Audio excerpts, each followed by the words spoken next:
오늘 하나님께서 우리에게 주시는 성경 말씀은 출애굽기 12장 7절에서 10절까지 말씀입니다. 설교 제목은 머리, 다리, 내장, 머리, 다리, 내장이라는 제목의 말씀입니다. 지난달 성찬 예배 때도 출애굽기 12장 말씀을 여러분에 증거해 드렸습니다. 12장 2절에서 하나님께서 이제 이스라엘 백성에게 명령하신 바로 그날을 달의 시작, 해의 첫 달 그러니까 1월 1일로 삼으라 그렇게 말씀하셨습니다. 하나님께서 6월절 그러니까 이스라엘 백성 애굽에서 종살이하고 있을 때에 그들을 해방시키기 위해서 6월절 절기 제도를 명령하시면서 그 해의 첫 달, 그 첫 달의 첫날로 삼으라고 그렇게 하셨습니다. 이것은 예수 그리스도를 믿음으로 말미암아 우리의 삶이 새로운 삶이 시작된다라고 하는 그런 뜻이 있습니다. 예수님은 우리로 하여금 새로운 삶을 살게 하시는 분입니다. 오늘 말씀은 7절부터 10절까지인데 우리 한 번 더 함께 읽읍시다. 출애굽기 12장 7절, 8절, 9절, 10절 함께 그 피를부터 읽겠습니다. 시작. 그 피를 양을 먹을 집 좌우 문설주와 임방에 바르고 그 밤에 그 고기를 불에 구워 무교병과 쓴나물과 아울러 먹되 날것으로나 물에 삶아서 먹지 말고 머리와 다리와 내장을 다 불에 구워 먹고 아침까지 남겨두지 말며 아침까지 남은 것은 곧 불사르라. 아멘. 오늘 본문 말씀은 4절인데요. 오늘 이 중에서 설교 말씀으로 전해드릴 설명할 부분은 9절, 한 절에 들어있습니다. 여기 날것으로나 물에 삶아서 먹지 말라는 의미, 그것도 의미가 있어요. 왜 이렇게 하셨나? 영적 의미가 있고요. 또 무교병과 쓴나물과 아울러 먹어라. 그것도 영적인 의미가 있어요. 그 먹는 것 자체, 먹는 것도 의미가 있고요. 그러니까 위생적인 또한 이 섭생, 우리가 음식 먹는 것에 대한 교훈이기도 하지만 이중적인 의미가 있는 거지요. 무교병과 쓴나물과 함께 먹어라. 이것도 음식에 관한 그런 하나님 명령이고요. 또 하나는 영적인 의미가 돼요. 이 두 가지가 이중적인 의미가 있습니다. 음식에 관한 건 우리 육신적인 건강을 위해서 지키는 게 좋지요. 하나님은 건강하기를 원하니까. 그러나 영적인 의미는 반드시 지켜야만 되는 그런 교훈입니다. 자, 오늘 지금 12장 9절에 있는 말씀, 요절 말씀이기도 한데 그 중에 써 있는 내용. 날것으로는 물에 삶아서 먹지 말고 머리와 다리와 내장을 다 불에 구워 먹어라. 이렇게 말했습니다. 머리와 다리와 내장, 이 세 가지에 관한 의미를 오늘 여러분에게 말씀을 전해드리겠습니다. 자, 오늘 여기서 어린 양은 그 당시 모세는 진짜 짐승 어린 양이었어요. 그러니까 그걸 구워서 먹지요. 그런데 그 어린 양은 하나의 모형입니다. 예언이고요. 예수님에 대한 예언입니다. 그게 성경에 명백하게 나와 있죠. 이 구약과 신약에 보면 구약은 아직 예수님이 오시기 전이잖아요.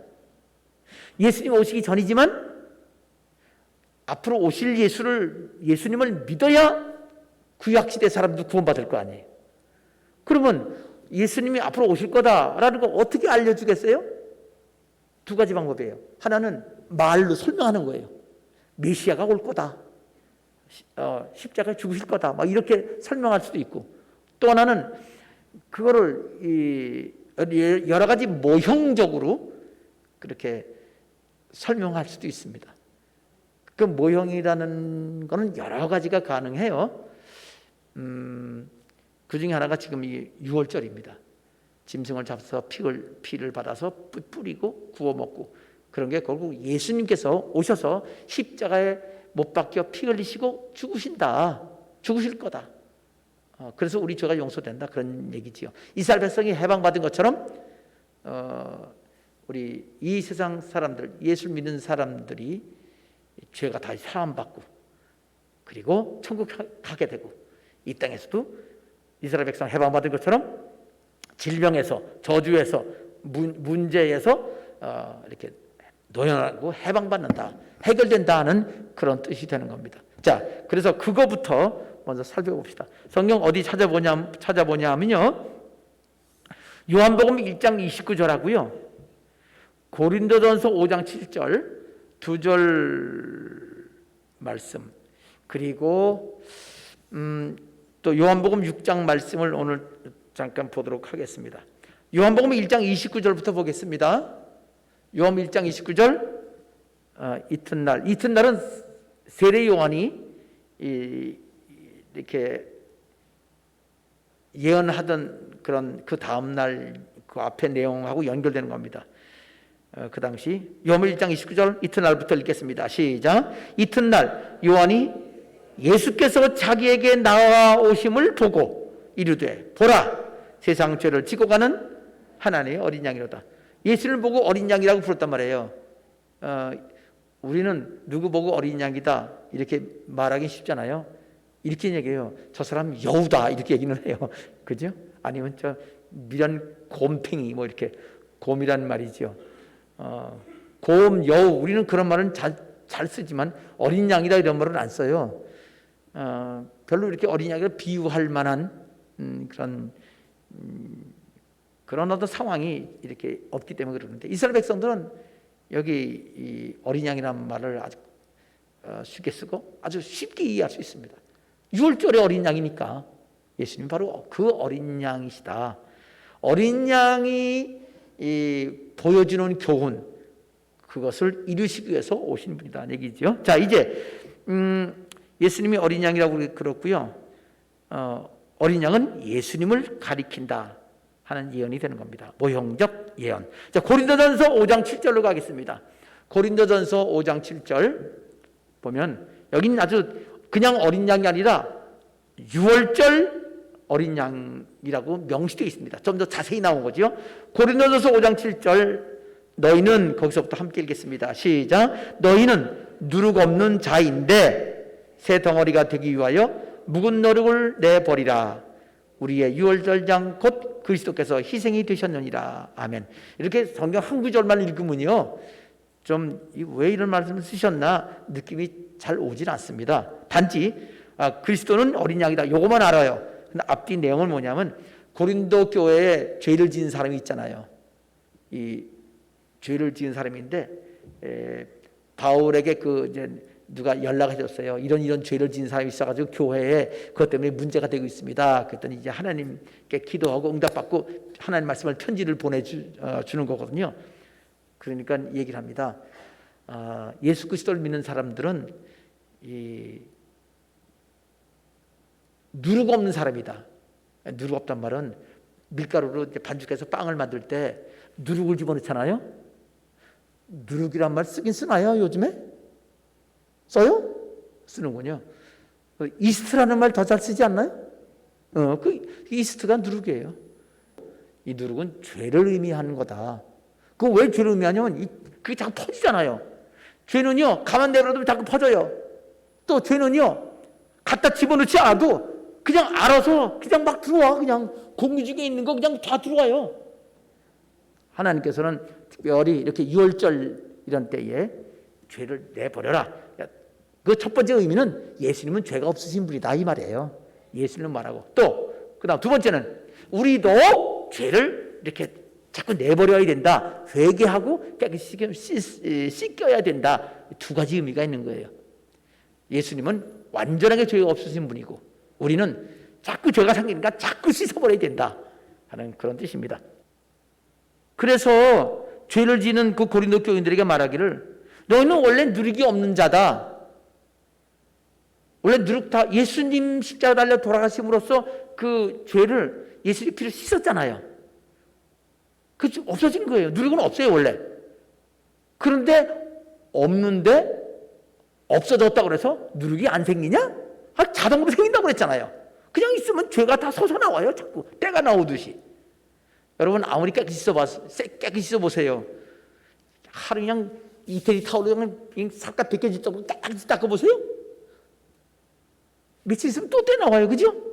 그게 어쩔 수 없는 거예요. 그런 것처럼 그런데 이제 이 고린도 교회에 있는 성도 중에 어떤 사람은 그 당시 고린도 교회는 아주 이 항구 도시라서 죄가 아주 많은 동네예요. 그러니까 그렇게 예수 믿기 전에 그렇게 살았으니까 예수 믿은 다음에도 그렇게 살아도 되는 것처럼 그렇게 죄를 짓고 있었단 말이지요. 그러니까 바울 사도가 말하는 겁니다. 예수 믿었으면 누룩이 없는 상태다. 그런데 그냥 옛날처럼 똑같이 또 누룩 그냥 갖다 누룩으로 풀리는 것처럼 죄를 계속 이렇게 늘려가면서 죄를 많이 지는 건 그건 올바르지 않다는 그런 얘기하는 거죠. 그러니까 어떻게 해야 되냐? 누룩이 없는 자가 되었으니 있던 누룩도 없애야 된다 하는 얘기입니다. 새 덩어리가 되기 위하여 묵은 누룩을 내버리라. 여태까지 믿기 전에 있었던 그런 누룩, 죄를 다 내버려야 된다. 죄성 없어지진 않아요, 죽을 때까지. 그러나 죄는 회개하고 내버려야 된다. 왜 그래야 되냐? 예수님께서 6월절 어린 양이시고 우리 이렇게 죄를 용서하시기 위해서 돌아가셨기 때문에, 그래서 우리 죄를 없애주셨고 또 생긴 죄 또 없애주시는 분이기 때문에 그렇게 누룩은 이 죄를 상징하는 이 누룩 없애듯이 우리 죄를 회개해야 된다, 그런 얘기예요. 여기서 핵심은 예수님은 6월절 어린 양으로 비유가 되는 거다, 모형이다라는 말씀을 설명을 드렸습니다. 이제 저기 6월절 어린 양이면요, 6월절 어린 양에서 하나님 명령이 뭐라고 그랬죠? 피를 뿌리고 그다음 그 양 잡아서 피를 뿌리잖아요. 그 다음에 어떻게 해요? 고기를 구워 먹으라 그랬죠? 불에 구워 먹으라고 그랬어요. 이게 예수님이라고 그랬잖아요. 그러니까 그렇다고 해서 예수님 여러분 구워 먹으려고 그러면 안 되잖아요. 아니 사람은 어떻게 구워 먹어요? 또 예수님 피 뿌린다고 그랬는데, 여러분 예수님 2000년 전에 돌아가신 분이고 그 피에 대해서는 뭐 예수님 십자가에서 흘리는 피 뭐 영화에서나 봤지 뭐 실제로 본 적 없잖아요. 그러면 이게 예수님 피를 뿌린다, 예수님 그 상징하는 그 양 고기를 구워 먹는다. 그럼 우리는 어떻게 해야 되냐? 그 의미를 알아야 될 거 아니에요, 그죠? 예수님이 어린 양인 건 알았어요. 어떻게 해야 되느냐? 그러면 자, 쭉 빨리 가봅시다. 어디까지 가냐면요, 요한복음 6장으로 가겠습니다. 요한복음 6장 6장 1절부터 15절까지는요 오병이어 기억하지요? 오병이란 말은 한문으로 5개의 빵이란 뜻입니다. 5개의 떡, 오병, 떡병자 써서 뭐 빵도 병이라고 똑같이, 빵도 병이고 과자도 병입니다. 한문으로 쓰면 오병이어, 두 이자 써서 물고기 2마리, 떡 5덩어리 물고기 2마리를 한문으로 오병이어라고 그러는데, 오병이어 가지고 그 한 사람 도시락이지요.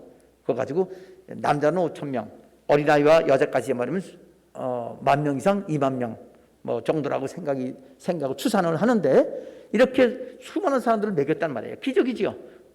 그 내용이 요한복음 6장 1절에서 15절까지 기록되어 있습니다.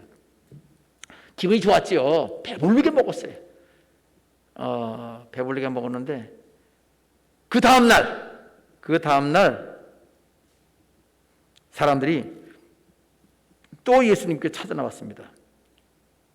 6장 22절 보면 이튿날 바다 건너편에 서 있던 무리가 배 한 척 외에 다른 배가 거기 없는 것과 또 어제 예수께서 제자들과 함께 그 배에 오르지 아니하시고 제자들만 가는 것을 보았다. 이 말은 뭐냐면 그 오병이어 먹은 자리가 있잖아요. 갈릴리 바다 저 건너편이에요.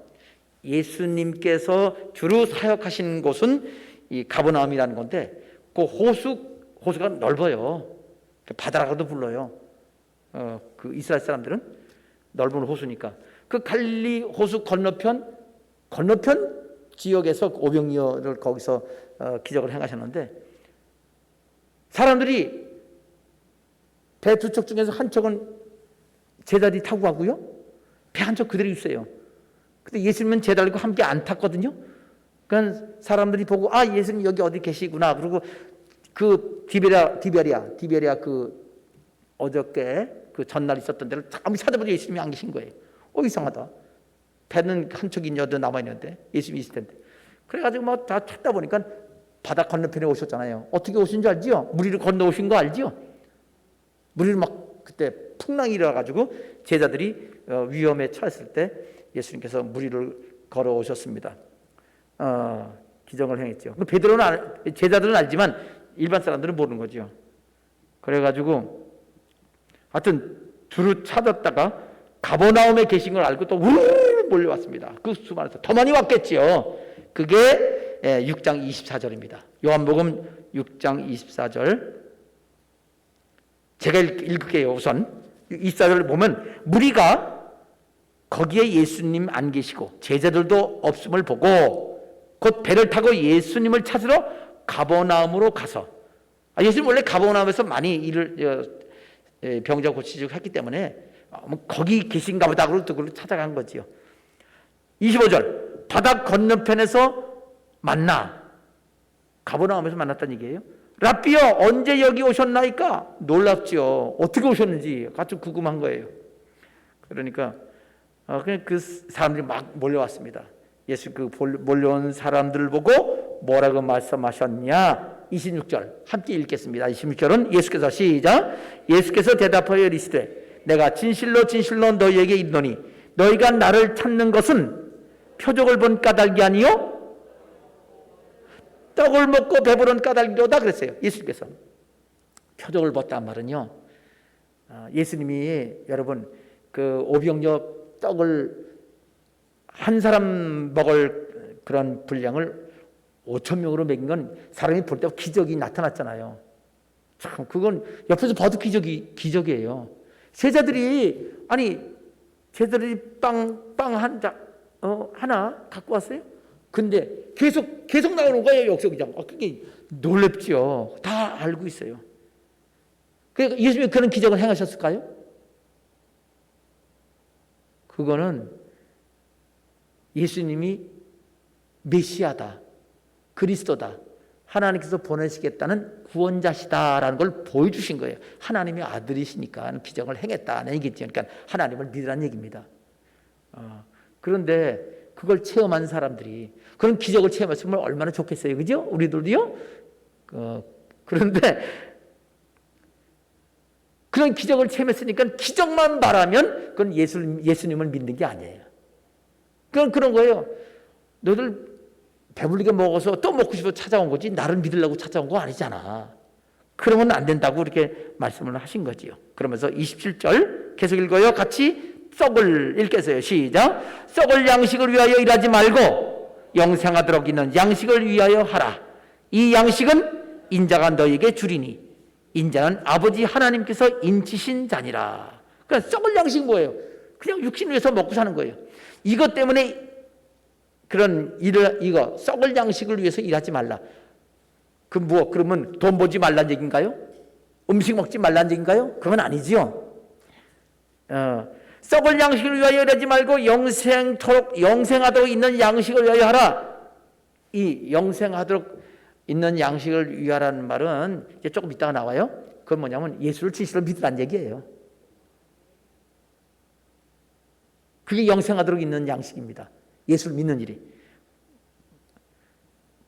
자, 영생하도록 있는 양식을 위해서 하라고 그러니까 28절을 그들이 질문을 합니다. 영생하도록 있는 양식을 위하여 하라?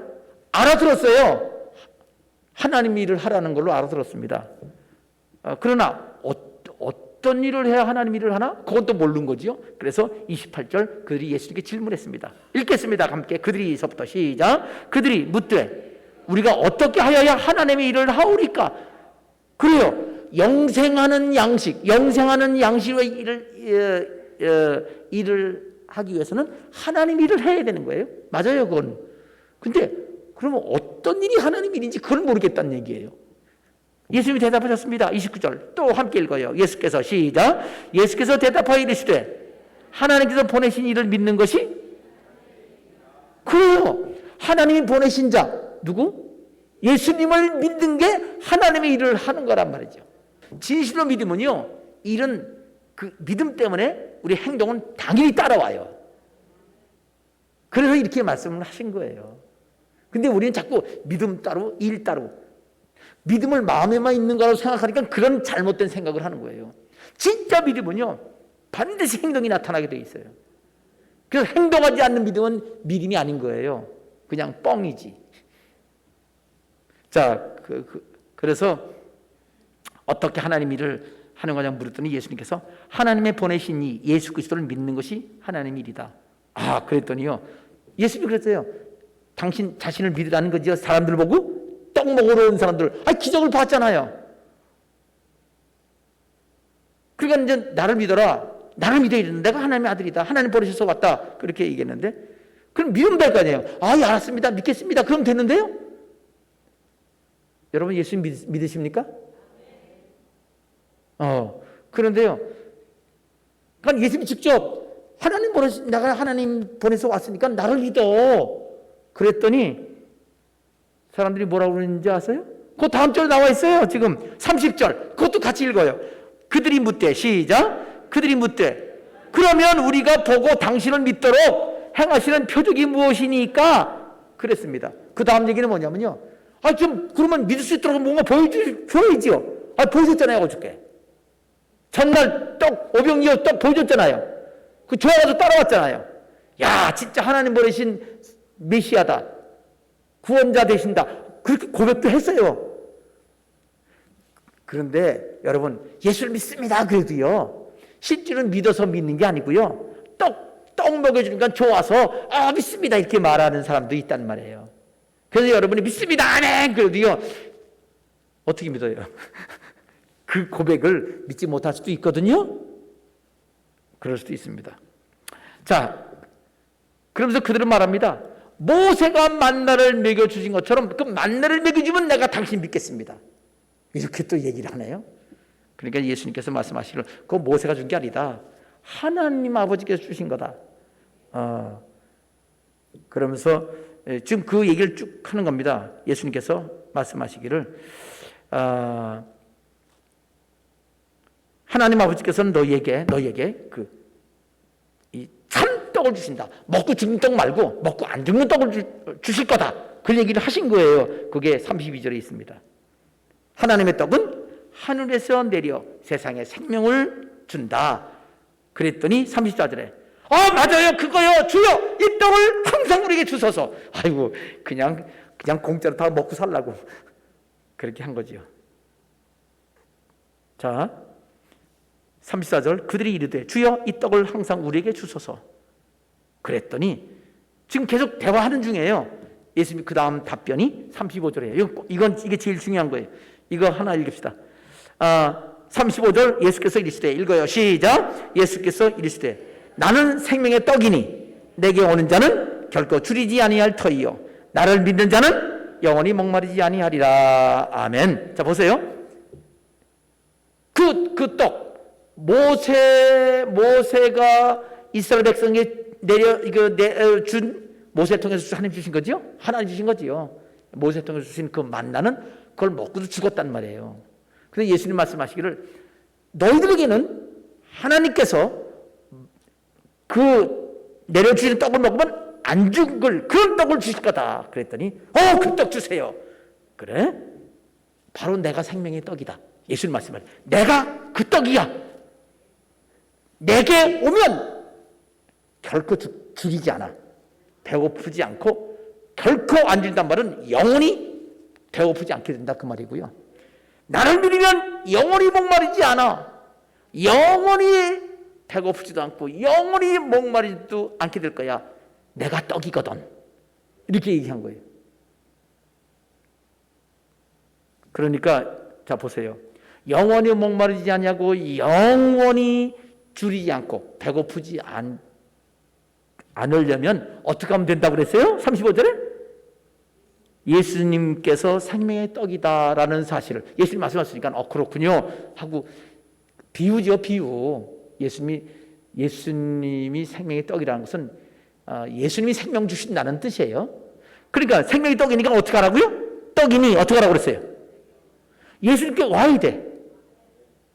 그 다음에 오라고도 말씀하시고, 그 다음 또 뭐라고 했어요? 어떻게 하는 자는 영원히 목마르지 않다고요? 믿는 자는, 그러니까 예수님 말씀하시기로 내가 떡이야. 그 생명을 주는, 영원히 목마르지 않고 영원히 배고프지 않고 영원히 살게 하는 떡이 바로 나니까 내게 와서 나를 믿어라. 그러면 그렇게 된다. 그렇게 말씀하셨어요. 그러니까 더 쉽게 말할까요? 예수님이 어떻게 하라는 거예요? 믿으라는 거예요. 당연히 믿으면 어떻게 돼요? 와야지요. 믿으면 오게 되고요. 와서 믿어야 되고. 근데 와서 안 믿으면 온 게 소용이 없어요. 믿으면 와야 되는데 믿는다고 하면서 안 오면 또 소용이 없어요. 그러니까 믿으면 와야 되고 또 와서 믿어야 되고. 그렇게 예수님 말씀하신 겁니다. 와서 믿어라. 자, 그리고 이 말을 다시 예수님이 반복해서 똑같은 얘기를 한 번 더 하셨어요. 아니, 한 번이 아니라 4번이나 하셨어요. 4번. 계속해서 6장에서. 두 번째, 똑같은 얘기예요. 40절 읽을까요? 40절. 함께 읽겠습니다. 내 아버지의 뜻은, 시작. 내 아버지의 뜻은 아들을 보고 믿는 자마다 영생을 얻는 거다. 자, 영생을 얻으려면 어떻게 된다고요? 아들을 보고 믿으면 된단 말이에요. 보고 믿는 자니까 와서 믿는 건 똑같은 얘기예요. 보고 믿는단 말은. 아들을 안 보면요, 믿는 게 아니잖아요. 아들을 안 보면 이렇게 하면 돼요. 이렇게. 등지면 안 보는 거죠.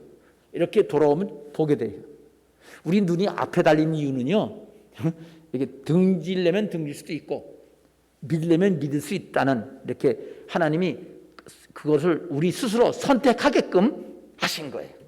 그 눈을 앞으로만 준 거예요. 여기 뒤에도 하나 있고 눈을 이렇게 따로 가만히 있어도 뒤 아래 다 보지 못하게. 사람은 그렇게 안 만들었어요. 왜 그랬을까요? 불편하잖아요? 아니요. 우리에게 자유를 주셔서, 자유를 가지고 하나님을 믿을 건지 안 믿을 건지 스스로 선택하라고 주시는 아주 본질적인 그 자유에 관한 형태로 주신 거예요. 놀라운 겁니다. 자, 이제 아들을 보고 믿는 자마다 영생을 얻는다, 이렇게도 말씀하셨고요. 그 다음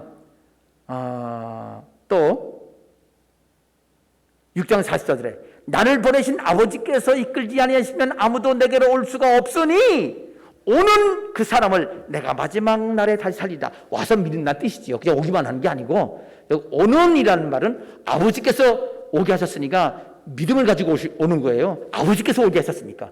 그냥 온 게 아니고. 그럼 믿고 온 거지요. 그러니까 그냥 살리는 거예요. 믿어온 거니까. 요 문맥이 그렇습니다. 오기만 한 게 아니라 믿음을 가지고 온 거예요. 이거는요. 똑같은 얘기죠. 그러니까. 그리고 자, 이제 네 번째. 똑같은 얘기 지금 하는 거예요. 6장 47절 같이 읽어요. 6장 47절, 48절 두 절 읽겠습니다. 진실로 읽어요. 시작. 진실로 너에게 이르노니 어떻게 하면 영생을 가져요? 이게 맨 마지막 네 번째예요. 네 번이나 똑같은 말을 했어요. 믿으면 영생을 얻어. 아멘. 다시 묻겠습니다. 진실로 믿습니까? 진실인지 가짜인지 어떻게 알아요? 말로만 뻥치는지 어떻게 알아요? 아니면 마음으로 믿고 실제로 행동을 안 하면 어떻게 되는 거예요? 소용이 없어요. 결국은 제가 여러분에게 늘 말했듯이 목에 칼이 들어와도 나는 예수를 믿는 믿음의 고백을, 예수님을 믿고 따른 그러한 고백을 난 편치 않고 행하겠습니다 라고 결정했으면 그 사람은 진실로 믿는 겁니다. 자, 여러분 참 진리를요 참 잘 알고 있어요. 여러분 목화신앙이라는 거 아무 데 가도 못 들어봐요. 그렇죠? 예, 제가 여러분 처음 만든 거니까. 저 등록 상표는 만들지 않았어요. 그렇지만 쓰려면 아무나 쓸 수 있지만 그걸 제가 얼마나 고민을 많이 했겠어요. 평생 고민하고 그걸 여러분에게 알려드린 겁니다. 자, 그래서 생명의 떡이다.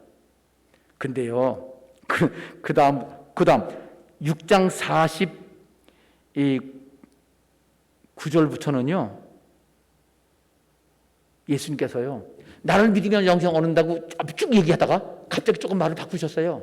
뭐라고 바뀌었냐면요, 여기 7번이나 똑같은 말을 또 다시 쭉 얘기하는데 다 똑같은 말이에요.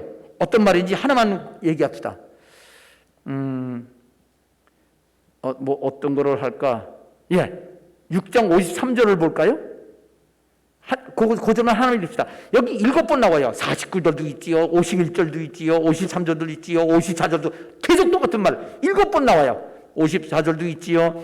그 다음 여기 56절, 55절 6절도 있지요, 57절도 있지요, 58절까지 전부 7번이나 똑같은 말인데 그 중에 하나만 읽겠어요? 하나만 읽어요. 어느 걸 읽냐면요, 예, 53절 예수께서 읽겠습니다. 시작. 예수께서 이르시되 내가 진실로 진실로 너에게 이르노니 인자의 살을 먹지 아니하고 인자의 피를 마시지 아니하면, 여러분 아까 말했죠. 4번이나 믿으면 영생을 얻는다 그랬어요. 따라합시다. 예수님을 진실로 믿으면 영생을 소유한 사람입니다. 그런데 지금 또다시 반복해서 말하지만 6장 49절부터 48절부터라고도 돼요. 거기서 6장 48절부터 계속 7번이나 뭐라 하냐면 인자의 살을 먹지 않고 인자의 피를 마시지 아니하면 너희 속에 생명이 없다. 그러니까 사람들이 피를 먹고 살을 뜯어 먹으라고? 그리고 다 가버렸어요. 여러분 이미 얘기했잖아요. 앞에 4번씩이나 나를 믿으면 영생 얻어. 그러다가 내 피를 마시고 내 살을 먹으면 영생해. 똑같은 말을 한 번은 직설적으로 직접 노골적으로 말하고 하나는 비유적으로 말한 거예요. 왜? 너희 조상들이 애굽에서 죽을 고생하다가 살아난 거는 어린 양의 피를 뿌리고 어린 양 고기를 구워 먹고 그날 해방받았지 않냐. 바로 내가 그 생명의 떡이다. 내가 어린 양이다. 마치 내게 와서 나를 믿는 거는 6월절 어린 양 피 뿌린 것과 같고 고기를 구워 먹은 것 같다. 그런데 예수님의 피는요, 내 그 피를 어린 양은 뿌렸잖아요. 문설주하고 문인방에다가. 근데 왜 예수님 마시라고 그랬나요? 이건 그겁니다. 피를 뿌린 거는 그 피 뿌린 그 집 있죠? 그 집이 그 사람으로 여기는 거예요. 그 집 사람을 전체를 식구를 한 사람으로 보고 피를 뿌렸단 말은 피를 받아들인 걸 말하는 거예요. 그래서 피 뿌린 거나 피를 마신 거나 똑같다고 설명을 하는 거예요. 예수님께서. 모세가 하나님 말씀을 전해서 이스라엘 백성들 애굽에서 피를 뿌린다는 것은 자기 집에 뿌리는 거예요. 자기 집에. 그거는 마셔서 이 예수님이 하신 말씀 마신 것과 똑같은 의미인 겁니다. 이해됐죠? 예. 뿌린 건 바깥에다 뿌린 게 아니에요. 바깥에서 안에다 뿌린 거지. 아니 바깥에서 이 집 쪽으로 바깥에서 보이긴 하지만 바깥에서 뿌린 거예요. 이렇게. 그럼 마신 거지요. 마시려면요 이렇게 뿌려야 되더라. 이렇게. 그죠? 이렇게 하면 토하는 거지요. 이렇게 뿌린 거예요. 그래서 음식을 먹다 보면요, 브루베리를 먹다 보면 이 입술이 까매지잖아요. 왜? 이렇게 좋으니까. 그러니까 그렇게 뿌린 거나 마신 거나 같다. 예수님의 피를 마시지 않으면 안 된다. 집에다 뿌리지 않으면 그 사람은 꼭 맞지 못한다. 그리고 고기를 구워 먹지 않으면 예수님께 와서 예수님의 말씀을 믿지 않으면 영생을 받지 못한다. 그 뜻인 겁니다. 오늘 설교 제목이 뭐였죠? 하나님께서 6월절 그때 고기를 구워 먹을 때 머리고기, 다리고기, 내장고기 다 먹으라고 했어요. 간단하게 설명해 줄게요. 그건 뭐냐? 머리고기는 골로새서 3장 10절에 지식에까지 새로워지는 걸 말합니다. 머리 지식. 예수님의 생각을 내 생각으로 받아들이면 그게 머리고기 먹는 거예요. 6월절 어린 양 고기를 먹는 것처럼 예수님의 그 생각을 내 생각으로 만드는 거예요. 받아들이는 거예요. 예수님 생각과 다른 거는 버리는 거예요. 그러면 머리고기 먹는 거가 된다. 하나님 그렇게 머리고기 먹으라 했으니까. 자, 그다음에 다리고기는 먹나요?